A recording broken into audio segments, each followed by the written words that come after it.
बात बनाएंगे, देखेंगे कि जो प्लेसेंटा है वो किन दो पार्ट्स के दरमियान में बन रहा था, किन दो पार्ट्स के दरमियान में बन रहा था और वो पार्ट कहाँ पर मौजूद है। ठीक है, तो जस्ट फॉर एग्जांपल हम जानते हैं कि प्लेसेंटा जो है वो बनता है मदर की यूट्रस में, ऐसे ही है ना। चले मैं जो है वो मदर की यूट्रस जो है ना वो बनाता हूं। जस्ट फॉर एग्जांपल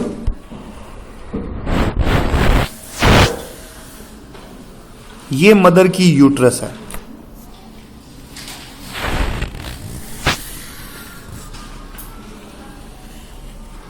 और ये मदर की, जस्ट फॉर एग्जांपल ये मदर की यूट्रस है। ठीक है, अब आप जानते हो कि इसके अंदर से ब्लड वेसल्स निकल रही होती है। ठीक है, अब ब्लड वेसल्स आप जानते हो कि वो दो तरह की होती है। पहली जो चीज होती है वो है आर्टरी, आप जानते हैं वो होती है रेड कलर में, आप ये देखें ना,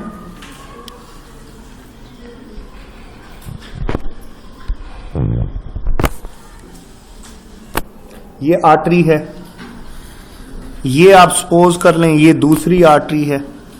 this will carry oxygenated blood. ऐसे आर्टरीज रेड कलर में, तो इसी तरीके से आपको इसमें वेन्स दिखाई देंगी।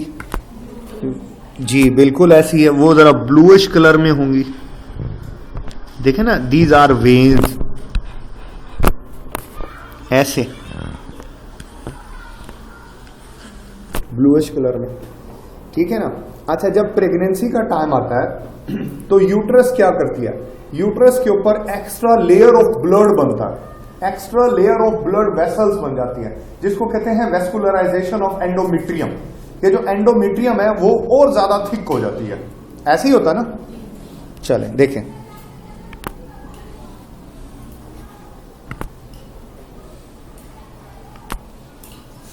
वो ऐसे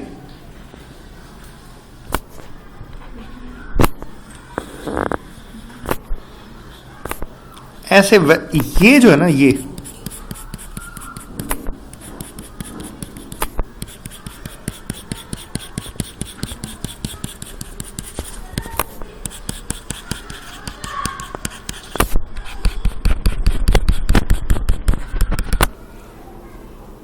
जो लेयर बनी है ये वाली,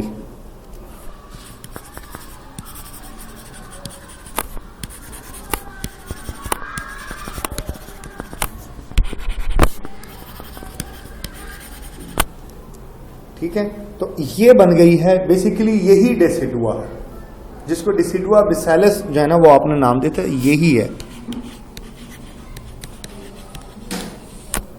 और ये एंडोमेट्रियम की ही फॉर्म है प्रेगनेंसी के टाइम में।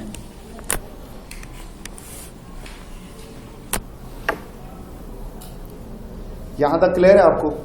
अच्छा देखें,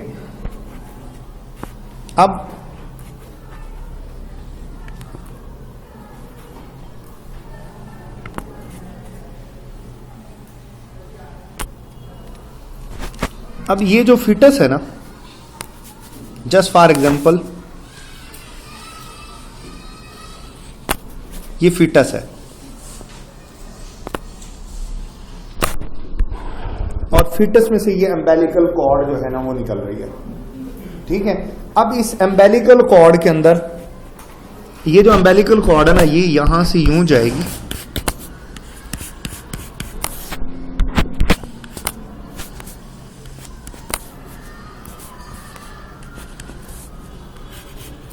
और ये एक प्लेट बनेगी।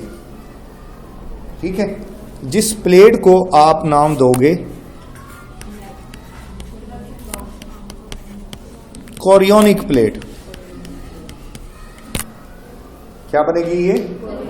कोरियोनिक प्लेट बनेगी। जो एम्बेलिकल कॉर्ड से जो मेम्ब्रेन निकल रही है ना, वो मेम्ब्रेन बिल्कुल इसी प्लेसेंटा वाले रीजन के ऊपर ही ये एक कोरियोनिक प्लेट बना लेगी। इस आप जानते हैं कि इसके अंदर से भी दो तरह की ब्लड वेसल्स जो हैं वो ओरिजिनेट होंगी, ऐसे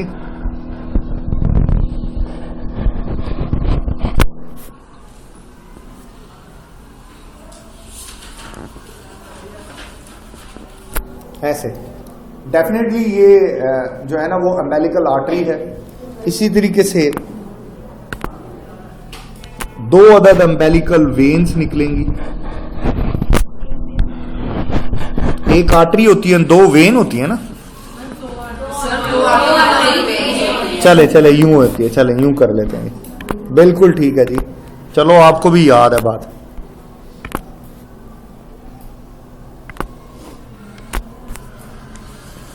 ये ले ली, ये जनाब बन गई जो है ना, इसके अंदर से आर्टरीज और वेन्स जो है ना वो निकल रही हैं अम्बेलिकल कॉर्ड के अंदर से, अम्बेलिकल आर्टरी और अम्बेलिकल वेन। ठीक है, अब पता क्या है इसके अंदर, ये वाला जो हिस्सा है ना, ये वाला हिस्सा यहां से ना यूं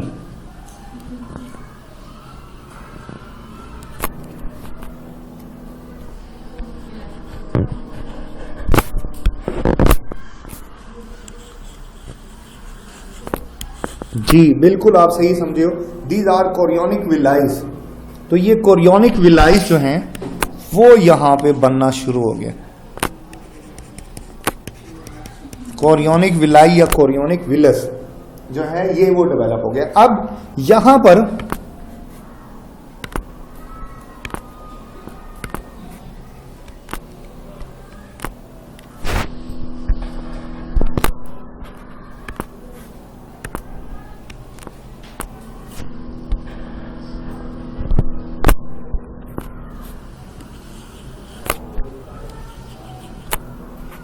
आर्टरीज,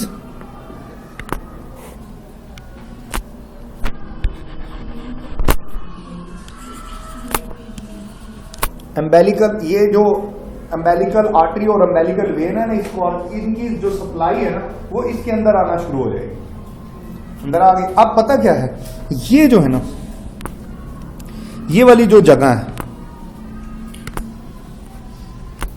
ये वाली जो जगह है, ये है बेसिकली, आपको याद है मैंने कहा था इंट्राविलस स्पेस है ये, ठीक है ना। दिस विल कॉल, ये जो दरमियान ये है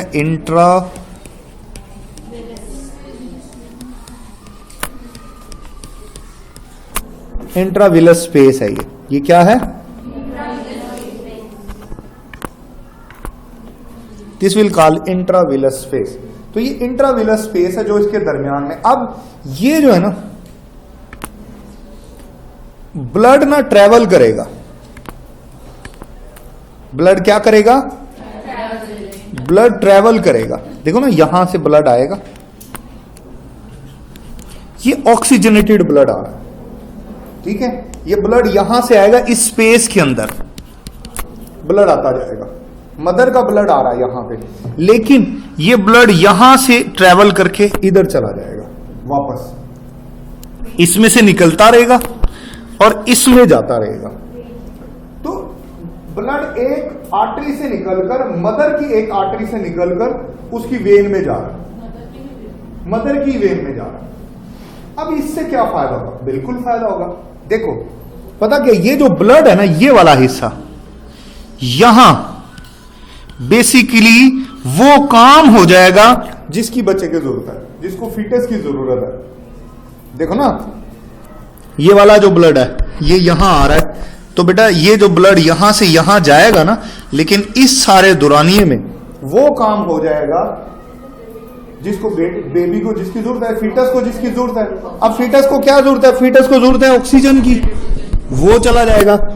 फीटस को निकालने है कार्बन डाइऑक्साइड, वो निकल कर इस ब्लड में चली जाएगी। जो एक्सचेंज का जो मामला है वो यहां पर रोनुमा हो जाएगा। देखो ये जो रेड कलर वाली आर्टरी है जो कि यूट्रस में से निकल रही है, इस आर्टरी में से जो ब्लड निकलेगा वो ऑक्सीजनेटेड ब्लड होगा। वो कौन सा ब्लड होगा, ऑक्सीजनेटेड ब्लड होगा।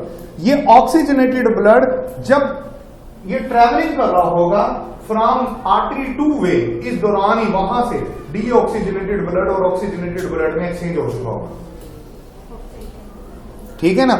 और फीटस की जो वेन है वो ऑक्सीजनेटेड ब्लड को पिकअप कर लेगी और फीटस में ट्रांसफर कर देगी, वेन ट्रांसफर करेगी ना। फीटस की आर्टरी में डीऑक्सीजनेटेड ब्लड है, ठीक है ना। तो वो डीऑक्सीजनेटेड ब्लड कार्बन डाइऑक्साइड को डाल देगी मदर के ब्लड में, और वो मदर का ब्लड वहां से डेफिनेटली उसने वेन में चला जाना। तो बस मदर अपना ब्लड जो है ना वो यहां से ब्लड रिलीज हो रहा है, यहां से इधर जा रहा है, ठीक है ना। ये ट्रैवलिंग ही काफी है उसके लिए। तो मदर का जो ब्लड होता है वो कहां पर आता है? इंट्रावेलस स्पेस में आता है। इंट्रावेलस स्पेस में और एम्बेलिकल आर्टरीज के दरमियान में एक्सचेंज होता है। आपको बेटा समझ आ रही है? आपको बात समझ आ रही है? आपको आ रही है समझ? मैं दोबारा से रिपीट करने लगा हूं बात को। देखो,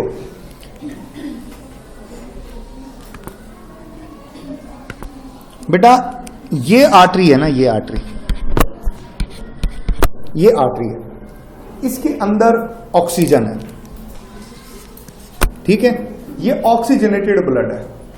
ये ऑक्सीजनेटेड ब्लड इसमें से निकलकर इस ब्लू वाली में जाएगा, ठीक है? लेकिन ये बेटा, ओहो, आप एक तो चीज को बड़ा टफ ले लेते हो, मैं भी बताता हूं। देखो, ये देखो, ये आर्टरी है, ठीक है? 1 मिनट, ये वेन, ठीक है? अच्छा, अब मैं एक ड्रॉ कर देता हूं, आपके लिए समझना आसान हो जाएगा। देखो ना, ये कोरियोनिक विलस है, ऐसी ही है ना?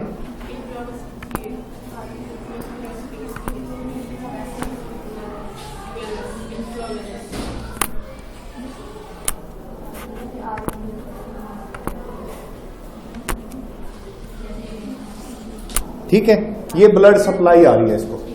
अब देखिए बेटा, ब्लड की मूवमेंट होती है, from high pressure to low pressure. ऐसे ही है ना, आर्टरी में प्रेशर ज्यादा होता है, वेन में प्रेशर कम होता है। डेफिनेट सी बात है कि ब्लड ने ट्रेवल करना है यहां से यहां, ठीक है ना? लेकिन ये ट्रेवलिंग एम्बेलिकल आर्टरीज को फायदा देकर जाएगी, ठीक है ना? ये ब्लड डायरेक्ट यहां से यहां नहीं आएगा, ये ब्लड यहां जमा होगा, यहां, ठीक है ना? यहां पर ये ब्लड जमा होगा। बात समझ रहे हो आपको? तो यहां पर ये ब्लड जमा होगा। ये जो ब्लड है जो यहां पर जमा हो रहा है, इस दौरान एक्सचेंज का सबब बनेगा। एक्सचेंज का देखो बेटा, जो एम्बेलिकल आर्टरी और वेन है ना, उसको अपनी कार्बन डाइऑक्साइड डालनी है, वो अपनी कार्बन डाइऑक्साइड इसमें फेंक देगा, ठीक है? जबकि ये बदले में ऑक्सीजन उसमें डाल देगा।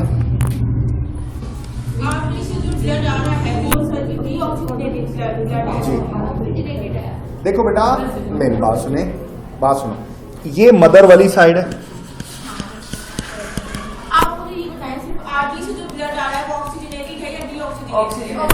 जो आर्टरी से ब्लड आ रहा है वो ऑक्सीजनेटेड है, ये ऑक्सीजन वाला है, ये कार्बन डाइऑक्साइड वाला है, ठीक है ना? ये ऑक्सीजन वाला ब्लड आ रहा है मदर वाली साइड से, ठीक है ना? ये ऑक्सीजन वाला ब्लड आ रहा है, ठीक है? ये ऑक्सीजन दे रहा है एम्बेलिकल को और बदले में उससे कार्बन डाइऑक्साइड लेकर वेन में डाल, ठीक है ना? ये मामला सिर्फ गैस एक्सचेंज तक महदूद नहीं है, यहां पर न्यूट्रेंट एक्सचेंज भी होंगे, वेस्ट एक्सचेंज भी होंगे। मतलब ऑक्सीजन के साथ साथ इसके अंदर न्यूट्रिएंट्स जो हैं, जो कि फीटस को रिक्वायर है, वो भी होंगे। और यहां से सिर्फ कार्बन डाइऑक्साइड ही नहीं आएगी, कुछ वेस्ट जो फीटस के अंदर है, क्योंकि फीटस के अपने ऑर्गन्स तो अभी फंक्शनल नहीं है, उसकी किडनी तो अभी काम नहीं कर रही ना, किडनी बंद तो गई है लेकिन अभी वो वर्क तो नहीं कर रही, वो एक्सक्रीशन परफॉर्म नहीं कर रही, ठीक है ना? तो उसका सारा जो एक्सक्रीटिव प्रोडक्ट है वो उसके ब्लड से मदर के ब्लड में चला जाएगा। तो मेरा ख्याल है कि अब इससे ज्यादा आसान तरीका कुछ और नहीं था बताने वाला, ठीक है ना? जी देखो बेटा, देखो मैं वैसे आपको टेक्निकली ये बात बता चुका हूं, मैं अब रिपीट करने लगा हूं, मेरी बात को जरा समझना। क्या मदर की आर्टरी और वेन और फीटस की आर्टरी और वेन में फर्क है? मदर की आर्टरी में ऑक्सीजनेटेड ब्लड है, जैसे कि पूरी बॉडी की आर्टरी में होता है। मदर की वेन में डीऑक्सीजनेटेड ब्लड है, जैसे कि पूरी बॉडी की। लेकिन जो एम्बेलिकल आर्टरी है उसका चक्कर और पल्मोनरी आर्टरी का चक्कर सेम है, कि पल्मोनरी आर्टरी जो होती है उसके अंदर भी डीऑक्सीजनेटेड ब्लड होता है, एम्बेलिकल आर्टरी में भी डीऑक्सीजनेटेड। ये मदर की आर्टरी से उल्ट है, समझ रहे हो बात? तो उसकी वेन में जो है ना वो ऑक्सीजनेटेड होता, मतलब जो ब्लड फीटस से के अंदर जाएगा, देखो एक वो ब्लड है जो फीटस में से आ रहा है और एक वो ब्लड है जो फीटस में जा रहा है। जो वेन है वो लेकर जाती है, ठीक है ना। फीटस की वेन में ऑक्सीजन वाला ब्लड है और फीटस की आर्टरी में डी ऑक्सीजन, यानी जो आ रहा है तो डी ऑक्सीजन, कार्बन डाइऑक्साइड है तभी तो वो कार्बन डाइऑक्साइड देकर जाएगा। तो ये एक्सचेंज जो है वो इसके अंदर हो रहा है, ठीक है। वेन से मिलेगी और आर्टरी से मिलेगी। जी हाँ, नहीं